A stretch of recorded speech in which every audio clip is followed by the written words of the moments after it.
L'attraction principale de ce salon avicole du Bénin réside sans nul doute dans son espace d'exposition qui réunit plus d'une cinquantaine d'entreprises. Venues du Maroc, du Sénégal, de la Côte d'Ivoire, du Togo, du Cameroun, mais aussi de la France, de l'Allemagne et de la Belgique, ces acteurs partagent tous un dénominateur commun: la passion et le business de l'aviculture. Chacun a dressé son stand pour mettre en avant son expertise, ses innovations et ses domaines d'intervention. Nous avons amené tout ce qu'il faut pour produire de la viande et des œufs de qualité. Quand on parle de viande et d'œufs de qualité, on a amené les aliments pour la production des poulets de chair, des aliments de très bonne qualité, avec des indices de consommation très appréciés. On a amené des aliments pour la production des œufs de table.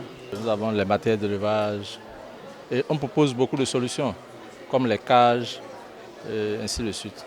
Que les organisateurs à différents niveaux, ils sont vraiment à féliciter parce que hier l'affluence était de taille. Aujourd'hui c'est normal.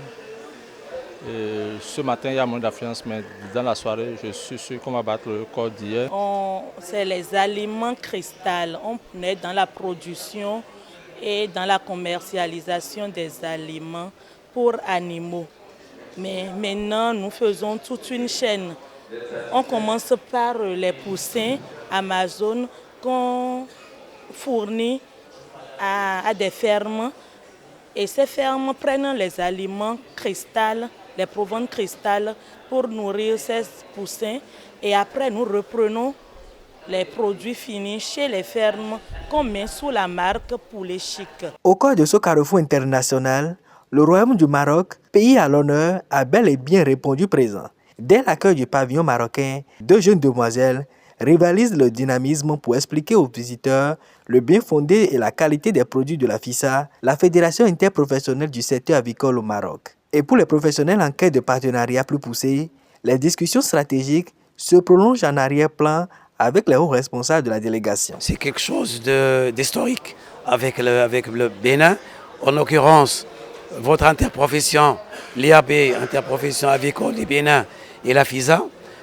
Nous avons depuis 2016-2017, on a signé une convention où nous, en tant qu'invités d'honneur, nous sommes présents avec une délégation très importante qui regroupe les maillons de la chaîne, les fabricants d'aliments, les accouveurs, les producteurs de viande de volaille, d'un poulet, les producteurs d'œufs et également les industriels transformateurs. Donc voilà un petit peu le pourquoi de la chose, pourquoi nous sommes là, ici. Donc ça crée donc ce dynamisme dans le cadre de la coopération, également dans le cadre d'approche, d'aide pour l'aviculture africaine. Et d'ailleurs, tout le monde, aussi bien Bénin et les Marocains, nous sommes adhérents à la CADA, la Confédération africaine de développement de l'aviculture, dont le Maroc est le président.